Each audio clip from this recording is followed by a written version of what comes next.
जब वाल्मीकि रामायण लाया गया तो अब कहानियों को हेर-फेर कर दिया गया।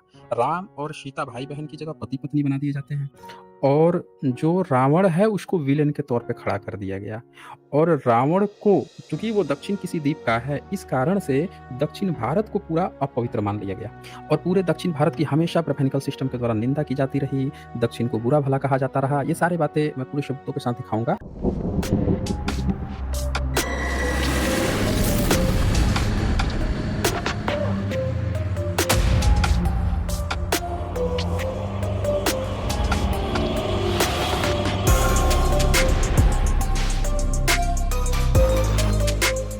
ये लीगल डिस्क्लेमर है, जैसा कि आप जानते हैं यहाँ पे जो भी बातें होती हैं, जो भी प्रेज़ेंटेशन होती हैं, जो भी डिबेट्स होती हैं, इनका उद्देश्य साइंटिफिक टेम्परामेंट को एनकरेज करना है। जो कोई भी बाहर से व्यक्ति आते हैं, वो जो अपनी बातें रखते हैं, वो उनकी अपनी रिस्पॉन्सिबिलिटी होती है। वाल्मीकि रामायण में जिससे मिलता-जुलता ही चरित्र खड़ा किया गया है या यूँ कहें इसी का जो श्रमण कल्चर में रावण मिलता है, उसी का ब्राह्मणीकरण किया गया है। ये भी आप साफ-साफ तौर पर देख सकते हैं। तो यहाँ पे सवाल ये आता है कि जो रावण की कल्पना की गई है शमन कल्चर में, क्योंकि वहाँ पे बोधिसत्व राम आपको मिल जाते हैं, यहाँ पे बोधिसत्व वासुदेव मिल जाते हैं। इन किरदारों को भी ब्राह्मणिकल सिस्टम में राम बना दिया गया, मनुवादी राम बनाया गया है, मनुवादी कृष्ण बनाया गया, इस तरह की चीज़ें बना दी गई। लेकिन वही जो श्रमण कल्चर है उसमें आप जातक कथाओं में देखेंगे तो ये बोधिसत्वों की तरह नज़र आते हैं। सवाल ये है, हकीकत क्या है?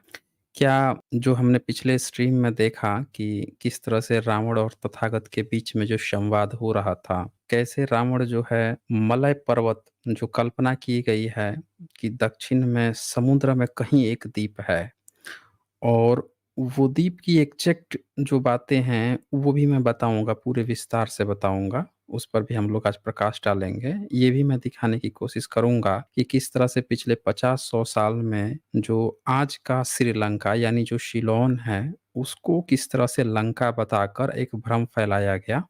उसके और भारत के बीच में किसी नीचे की कोरल रीफ्स को दिखाकर राम सेतु बताकर किस तरह से दुष्प्रचार किया गया, वो सारे तथ्य मैं आज दिखाऊँगा। उससे आपको बहुत सारी चीज़ें पोल-पट्टी खुल जाएगी पूरी तरह से कि किस तरह से एक भ्रम का पुलिंदा खड़ा किया गया है। जबकि पुराने जो स्क्रिप्चर्स हैं, वो कुछ और बातें कहते हैं। और अगर आपने पिछला स्ट्रीम नहीं देखा है एसटीएल 333 का, उसका विशेषकर प्रेजेंटेशन पोर्शन नहीं देखा है, तो वो एक बार आप देख लीजिएगा, क्योंकि जो हमने रिसर्च जो उठाई थी, वो डीटी सुजुकी हैं जापान के। बहुत बड़े रिसर्च स्कॉलर हैं। उन्होंने जितने भी लंकावतार शुद्ध के, चाहे वो 4th सेंचुरी से लेकर 7th सेंचुरी के जितने भी चाइनीज़ संस्करण थे, जो तिब्बतियन संस्करण थे, उन सबको उठाकर और पूरी तरह से खंगाला कि इसमें क्या दिया है, क्या नहीं दिया है। तब एक पूरी तरह से एक साइंटिफिक जो स्कॉलरी रिसर्च होता है, वो प्रस्तुत किया और तब उनकी किताब आई लंकावतार सूत्र। उसका हिंदी संस्करण भी भारत में किया जा चुका है। पिछले 15 सालों में हुआ है, 15-20 सालों में किया गया है, उससे पहले नहीं अवेलेबल था। तो उसको डॉक्टर तुलसीराम शर्मा ने किया है, वो मैं पिछले में दिखाया ही था। तो ये है, अब मैं आप लोगों को सबसे पहले तो एक लोगों के मन में ये जो धारणा बैठी हुई है कि क्या आज जो राम सेतु प्रचार किया गया है, प्रचार-प्रसार खूब ज़ोरों-शोरों से किया गया है, श्रीलंका के बीच में, क्या सारे ब्रह्मानिकल सिस्टम इस बात को प्रचारित करता है कि हाँ, वही राम सेतु है? तो यहाँ पे एक बेईमानी झलक नज़र आती है, क्योंकि जब आप इनके वाल्मीकि रामायण पढ़ते हैं और वाल्मीकि रामायण की जो गीता प्रेस गोरखपुर से छपी है, उसको आप अगर ध्यान से पढ़ेंगे तो वो सारांश जो है, जो अपनी भूमिका में देता है, भौगोलिक वर्णन, उसमें एक बात लिखता है, वो मैं आपको पहले दिखा देता हूँ। ये गीता प्रेस गोरखपुर है से छपी है, प्रथम खंड है, सचित्र हिंदी अनुवाद सहित है। और ये अपने भौगोलिक वर्णन जब देता है रामायण का शुरू के पेजों में, तो वो क्या लिखता है, यहाँ बीच में आप ध्यान से देखें। ये लिखता है, शुरू से ही पढ़ देता हूँ, लिखता है रामायण के भूगोल पर बहुत अनुसंधान हुआ है। कल्याण का रामायणांक कनिंघम की एंसेंट डिक्शनरी श्री देके जाग्रिफल मतलब जोग्रिफल होना चाहिए, ज्योग्राफिकल डिक्शनरी में इस पर बहुत अनुसंधान है। कई लोगों ने स्वतंत्र लेख भी लिखे हैं।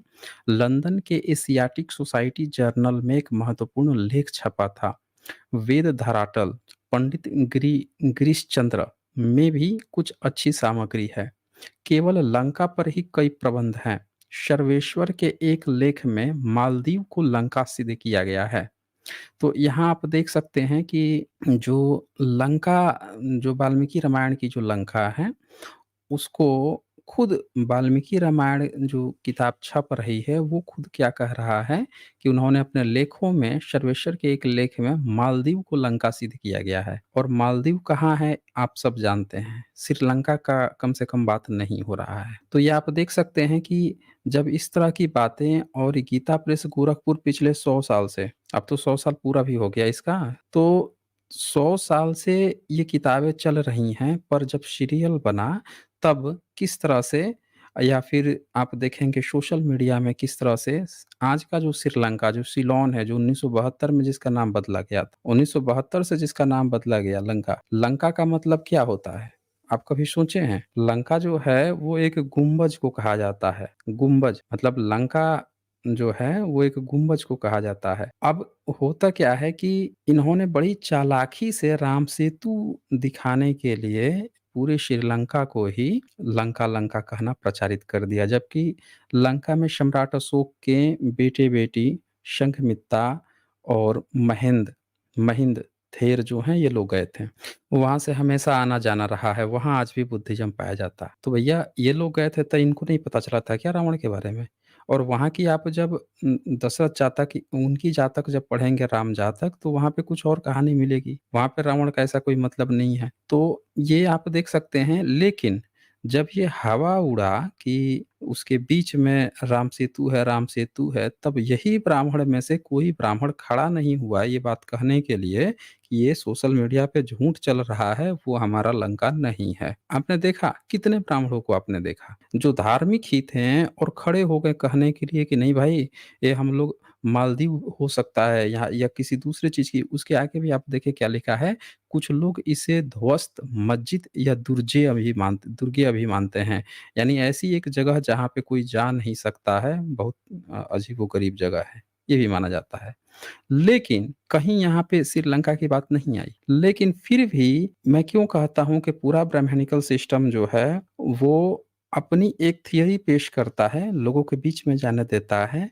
वो थियरी जब दूसरे के द्वारा काट दी जाती है, गलत हो जाती है या कोई फेक न्यूज़ चलती है, तो भी खड़ा होकर अपनी उस थियरी से ये नहीं बोलता कि ये गलत चीज़ प्रचारित की जा रही है। वो साइलेंट हो जाता है। वो देखता है, भाँपने की कोशिश करता है कि अच्छा ये जो फेक न्यूज़ फैली है कि श्रीलंका के बीच में जो राम सेतु है, देखते हैं पब्लिक की क्या प्रतिक्रिया आती है। आराम करता है। अगर उसे ऐसा लगेगा कि लोग उसी को मान रहे हैं, तो उसी को वो भी मानना शुरू कर देगा, उसी को प्रचार-प्रसार कर देगा। कभी खड़ा होके नहीं बोलता कि नहीं भाई हमारे जो किताब है उसमें हम उसकी बात ही नहीं किए हैं। तो ये तो मैंने आपको इनके जो किताब है उसके आधार पर दिखाया। अब एक्चुअल में क्या है वो हम आ जाते हैं। इस पर हम सबसे आखिरी में चर्चा करेंगे।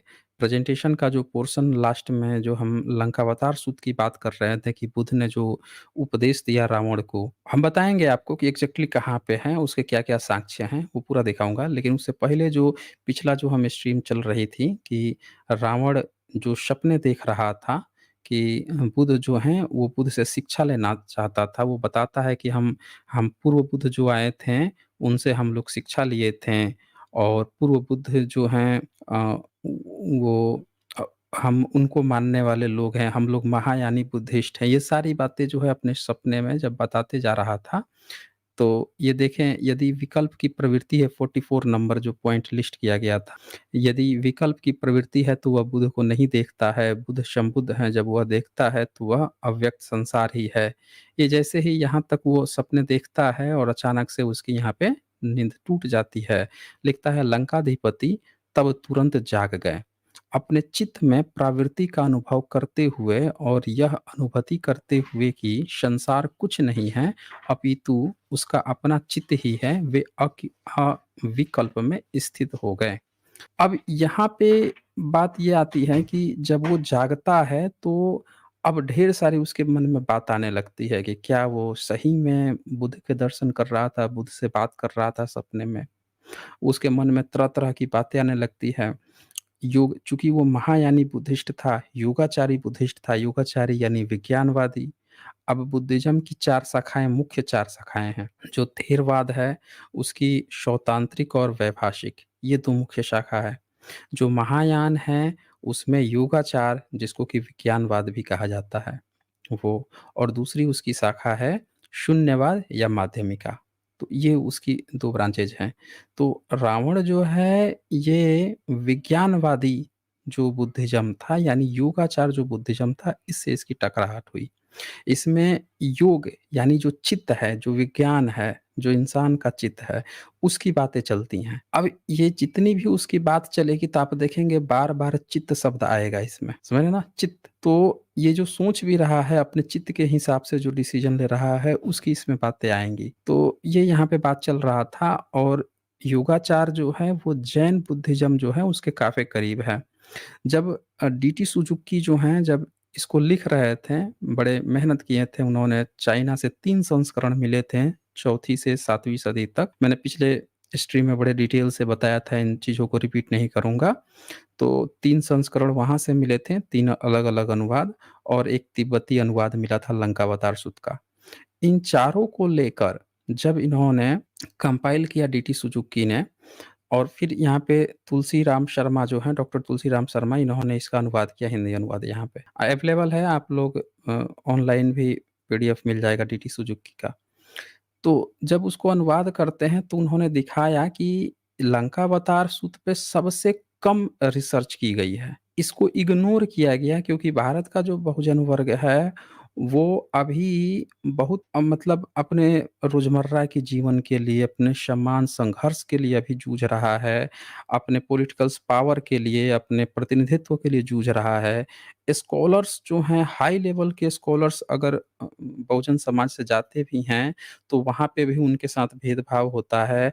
आप उनको संघर्ष करना पड़ता है और उनकी आधी जो लड़ाई है संघर्ष में ही बीत जाती है, आधी एनर्जी। तो बहुत इस पर काम नहीं हो पाया है इग्नोर ब्रैह्मणिकल सिस्टम द्वारा इग्नोर भी किया गया है। इसलिए इग्नोर किया गया है, सारे रिसर्च सेंटर पे तो वो बैठे हुए हैं और इग्नोर कर दिए क्योंकि इससे ना रावण वाली जो बात निकल के आ रही थी और इससे जो इमेज क्रिएट की गई है कि राम में और रावण इन दोनों के उसकी बीवी को उठा ले गया, उसकी बहन का नाक कान काट दिया, तो वो उसकी बीवी को उठा ले गया, फिर ये जाकर उसकी हत्या कर दिया। ये ध्वस्त हो जाएगा यहाँ पे क्योंकि इससे ये पता चलेगा कि ये जब कहानियाँ बुनी गई राम-सीता वाला और रावण वाला जब प्रसंग लाया गया, इनसे काफ़ी समय पहले ही जब लंकावतार सूत्र रचा जा चुका था, जिसमें ये चीज़ दिखाया गया था कि रावण तो एक महायानी बुद्धिस्ट था। वो तो बुद्ध से शिक्षा लेने की बात कर रहा था, वो ऐसे गलत काम क्यों करेगा?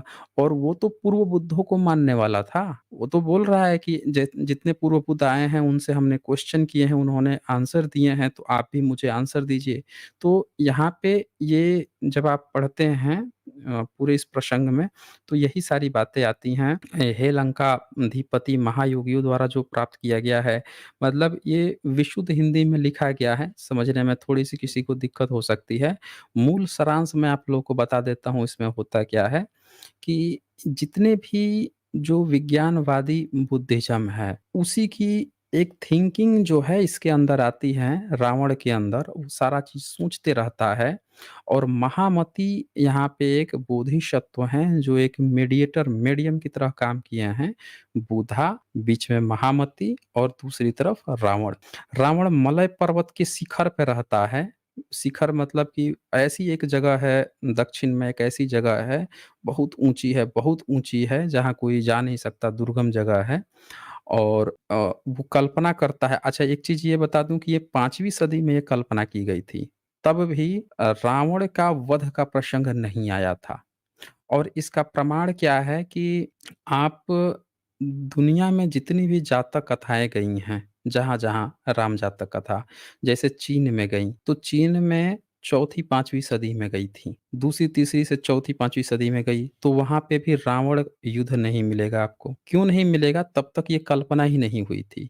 पहले लंकावतार सूत आता है, ये लंकावतार सूत जाता है वहाँ पे, चाइना में जाता है और चाइना में बोधि रुचि से पहले गुणभद्र, गुणभद्र से पहले धर्मरख, धर्मरख की हत्या भी कर दी गई थी, ये भी मैंने बताया था पिछले स्ट्रीम में।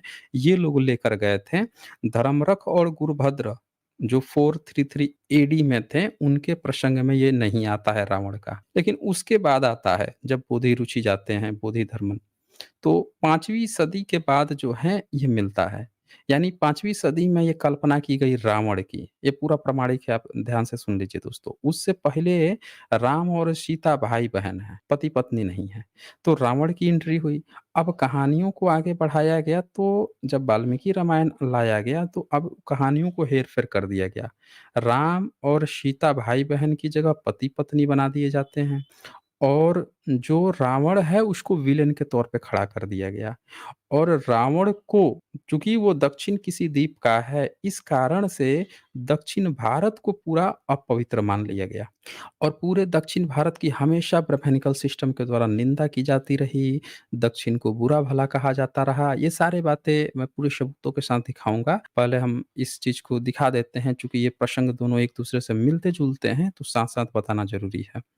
तो यहाँ पे आप पूरे देख लीजिए, लंकाधिपति यह महायान धिगम, वही महायान की बात आ रही है, विश्व रूप गति को प्राप्त करवाने वाला है और यह स्वप्रत्यापगति बोधक मार्ग है। यह मार्ग विशेष भौतपत्ति प्रतिलंब के प्रवृत्त होता है।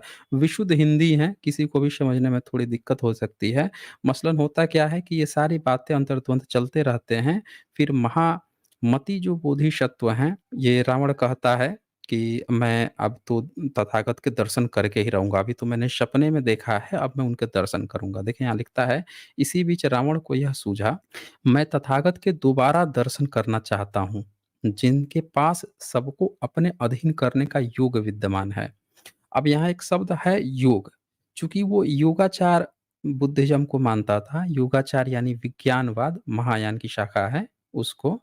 और अगर आप जो कृष्ण की गीता है, उसको आप पढ़िए ध्यान से, तो उसमें आपको क्या मिलेगा कि कृष्ण योग शक्ति से अपना विराट रूप दिखा दिए, उसमें ये लिखा हुआ मिलेगा। तो जितने भी ब्रह्मानिकल सिस्टम ने जब अपनी किताबें रची हैं, तो उसने क्या किया है कि बुद्धिज़्म की ही शैली के कुछ-कुछ शब्दों को उठाया। यहाँ पे योग क्या है, देखें ध्यान से समझिएगा, रावण चूँकि इनके ब्रांच का ही नाम बुद्धिज़्म की इस ब्रांच का नाम ही योगाचार है, योग। तो ये क्या कहता है, मैं तथागत को दोबारा दर्शन करना चाहता हूँ, जिनके पास सबको अपने अधीन करने का योग विद्यमान है। योग मतलब कला, यहाँ पे क्या है कला।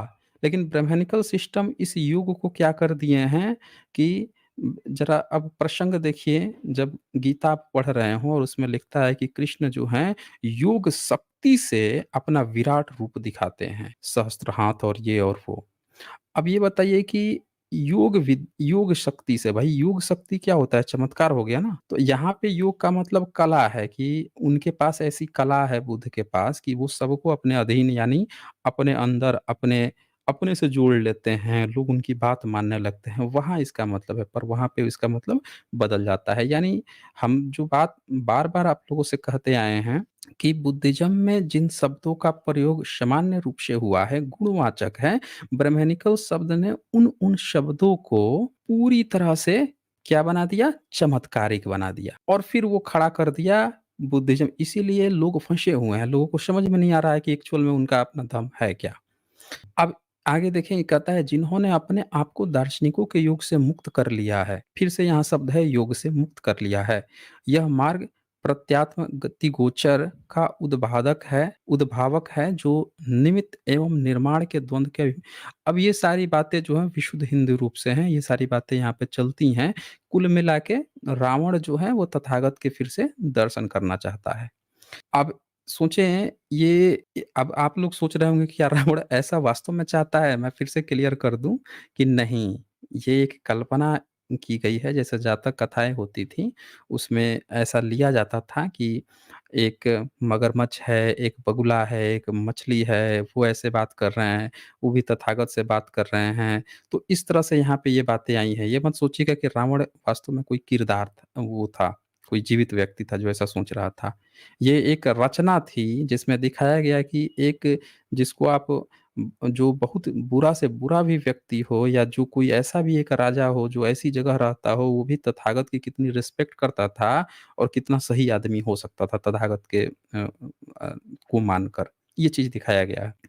तो वो क्या करता है कि ये सारी बातें यहाँ पे चलते रहती हैं। अब वो जब ऐसी इच्छा जताता है कि ह उसको तथागत से मिलना ही मिलना है, तो तथागत उसको मिलते हैं, नीचे जो हैं वहाँ पे आते हैं और दोनों में वार्ता भी होती है। जब वार्ता होती है देखिए यहाँ पे उस समय बोधिसत्व महासत्व महामति, मैंने कहा था ना महामति एक मीडिएटर हैं, जिनको रावण ने बुध से उनके सत्यानुभूति के विषय में पहले ही प्रार्थना की थी। रावण पर अनुकंपा करते हुए बोधिसत्व परिषद के लोगों के चित्त एवं विचारों को जानकर, यह जानकर कि भविष्य में उत्पन्न होने वाले प्राणियों की शाब्दिक अभिरुचि के कारण चित्त विभ्रम होगा। ये सारी बातें चलेंगी। कुल मिला के महामती जो हैं बुधा से कहते हैं कि रावण आपसे मिलना चाहते हैं, आप उनसे मिलें। ये एक कल्पना की गई है, इसमें कोई नई बात नहीं है। बुद्धिज़्म की ग्रुप्स में इस तरह से दिखाया गया है कि के नाम पर कोई जो बोधिसत्व हैं वो भी अपनी बातें रख सकते थे। तो यहाँ पे जब दोनों में वार्ता होती है तो रावण जो है बुधा से यही क्वेश्चन कहता है कि मैंने पूर्व बुद्धों से क्वेश्चन पूछे थे और उन्होंने इसके उत्तर दिए थे। आप भी से मैं वो उत्तर सुनना चाहता हूँ, आप मुझे वो उत्तर दीजिए। अच्छा एक बड़ा अच्छा पॉइंट यहाँ दिखाता हूँ, ये क्या होता है रावण जब मिलता है उनसे, तो ये क्या लिखता है यहाँ पे कि उनका निर्माण करके तथागत तथा बोधिसत्वों को रत्नाजाल से प्रावृत करके आकाश में नाना प्रकार के वस्त्रों तथा पताकाओं को खड़ा किया गया। अब ये देखें किसके द्वारा उनका निर्माण करके तथागत तथा बोधिसत्व किसका निर्माण किया गया? तो ये देखिए, ये संगीत बजाया गया, काम धातु से वाद्य यंत्रों को उत्पन्न किया गया। यानी वाद्य यंत्र जो संगीत बजाने के जो यंत्र होते हैं, उनका भी निर्माण तथागत तथा बोधिसत्वों के उनका निर्माण करके तथागत तथा बोधिसत्वों को, यानी कि वाद्य यंत्र भी जो हैं ये महायान शाखा में, बुद्धिज्म की शाखा में लोग पूछते हैं ना गीत संगीत कहाँ से आया है, तो मैं बता दूं कि बुद्धिस्ट स्क्रिप्चर जब आप पढ़ते हैं तो वहाँ पे बड़ी डिटेल्स में आपको इन सब के नाम मिलेंगे। वाद्य यंत्रों के आपको कई शिल्प कलाएं मिल जाएगी जिसमें लोग ड्रम्स बजाते हुए मिल जाएंगे, यानी गीत संगीत कला में बुद्धिज्म काफी आगे था। तो ये भी चीज यहाँ पे दिखाया गया है। फिर इसके बाद से यहाँ पे आप आगे बढ़ जाइए तो वो क्वेश्चन पूछता है, कहता है देखिए तथागत ने कहा, हे लंकाधिपति आप मुझे धर्म द्वय के बारे में बताएं। धर्म द्वय मतलब क्या होता है? समझते हैं आप लोग धर्म द्वय?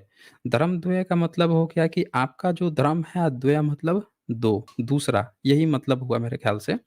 तो राक्षसधिपति बोले, यहाँ राक्षस का मतलब आज जो राक्षस मतलब सुना था वो नहीं है, रक्षा करने वाला। हे भगवान, आप किरीट, हार, वज्र, सूत्रों में पिरोए गए अपने आभूषणों की शोभा से सुशोभित हैं। अब बुद्ध जो हैं कभी भी किरीट, हार, वज्र, सूत्र में नहीं होते, यानी बोधिसत्व से बात चल रही है। धर्मों का प्रहार किया जाना चाहिए, इसमें पहले अधर्मों का भी प्रहार करना चाहिए। अब ये पूछता है, उल्टे बुद्ध से ये पूछ बैठता है जो रावण है कि मुझे धर्म और अधर्म क्या है उसके बारे में बताइए। तो जो तथागत हैं बड़ा खूबसूरत उत्तर देते हैं कि देखो लंकाधिपति, ये देखिए, हे लंकाधिपति, धर्म एवं अधर्म की विभिन्नता विकल्प लक्षण से आती है। वो बोलते हैं कि आप जो ये सोचते हो ना धर्म क्या है अधर्म क्या है, ये विकल्प से आती है। अगर आपके पास विकल्प है तो वो धर्म नहीं है। ये बात याद रखिएगा कि धर्म और अधर्म की परिभाषा जो है बुद्ध धर्म ने सिखाई है पूरी दुनिया को। उसने बताया कि अगर आपके पास कोई विकल्प है तो वो धर्म नहीं है। और जिसके पास विकल्प है यानी कि वो क्या चीज़ है?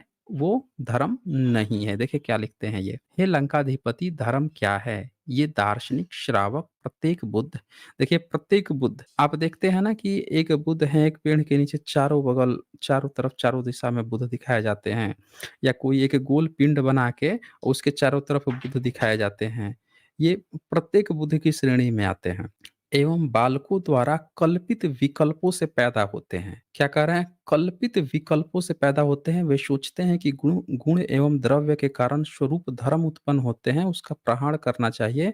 लक्षणों के कारण इसमें विकल्पों की कल्पना नहीं की जानी चाहिए। मतलब अगर धर्म होगा तो उसमें कोई विकल्प नहीं है, क्योंकि वो सत्य है ना, सत्य का कोई विकल्प हो सकता है? जरा सोच लीजिए, धर्म जो है वो सत्य है, उसका कोई विकल्प हो सकता है? नहीं हो सकता। यहाँ यही इसका कहने का मतलब है। दूसरी जो पॉइंट है अधर्म क्या है? जिसको हम धर्म करते हैं वे अपर्याप्त है, वे विकल्प से उत्पन्न होने वाले दृश्यमान नहीं है, वे अहेतुक हैं। उसमें यथार्थ एवं अयथार्थ जैसी द्वंद प्रवृत्ति भी दिखाई नहीं देती है। इसी को धर्म का प्रहार करते हैं। फिर अलब्धात्मक धर्म कौन से हैं? अब इसके बारे में अधर्म के बारे में वो पूरी डिटेल से बताते हैं और इसी तरह से ये चीज़ें जो हैं यहाँ पे खत्म हो जाती हैं। ये लिखते हैं, हे लंकाधिपते, आपने यह जो कहा है कि मैंने पहले भी तथागतों, अरहतों तथा सम्यक संबुद्धों से प्रश्न किया था और उन्होंने उसका समाधान कर दिया था। हे लंकाधिपति, जिसको हम अतीत कहते हैं, यह विकल्प का ही नाम है। अतीत को भी इसी प्रकार अतीत के रूप में विकल्पित किया गया है। धर्म की दृष्टि से अनागत एवं वर्तमान भी विकल्प ही है। तथागत निर्विकल्प है। यहाँ पे ये कहते हैं कि आपने जो ये कहा था कि हमने पूर्व बुद्धों से बातें की थी, पहले जो बात की थी उन्होंने इसका उत्तर दे दिया था, लेकिन बोधिसत्व यहाँ पे क्या कह रहे हैं, तथागत यहाँ पे क्या कह रहे हैं कि ये भी एक विकल्प है, लेकिन धर्म का कोई विकल्प नहीं होता है। इस बात को याद रखिएगा। क्यों बुद्ध के धम्म को धम्मचक्कपवतन कहा गया? धम्मचक्कपवतन कहने का मतलब ये था कि पूर्व बुद्धों की जितनी सारी बातें थीं, जो बातें चली आ रही थीं, अब वो विकल्प भी आपके पास नहीं है कि आप उसको मानें। समझ रहे हैं ना? वो विकल्प भी आपके पास नहीं है। अब जो ये बात कह रहे थे, वो बात माननी थी। तो यही बात यहाँ पे कहा गया है कि जो आप कह रहे थे वो विकल्प है और धर्म में कोई विकल्प नहीं होता, अधर्म में ही विकल्प होते हैं। तो धर्म की दृष्टि से अनागत एवं वर्तमान भी विकल्प ही है, तथागत निर्विकल्प है। इसके लिए सभी विकल्पों के प्रपंच अतीत हैं, जैसे रूप के स्वभाव के विषय में विकल्प नहीं होता है, अन्यत्र सभी स्थानों पर जैसे अज्ञान के कारण जो अधिगम होता है, उसकी सुखार्थ भावना होती है। यानी इसमें ये चीज़ दिखाया गया है कि अभी तक आप जितनी भी चीज़ें जो पूर्व बुद्धों ने आपको बता दिया था, फिर भी आपके अंदर डाउट था, फिर भी आपके अंदर डाउट था, फिर भी आप ये चीज़ जानना चाह रहे थे, यानी कि वो एग्ज़ैक्टली आप धर्म में नहीं थे, आपके पास विकल्प था, यानी वो धर्म नहीं था। धर्म होगा तो उसका कोई विकल्प नहीं होगा, सत्य का कोई विकल्प नहीं होता है। तो ये बातें होती हैं और इसी के साथ ही, यही बातों के साथ ये लंकावतार सूत्र में इनकी चर्चा जो है खत्म हो जाती है।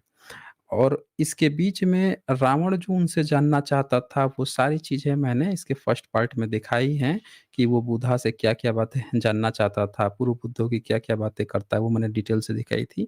ये थोड़ा-सा पॉइंट यहाँ छूट गया था, इसीलिए मैंने इसको यहाँ दिखा दिया।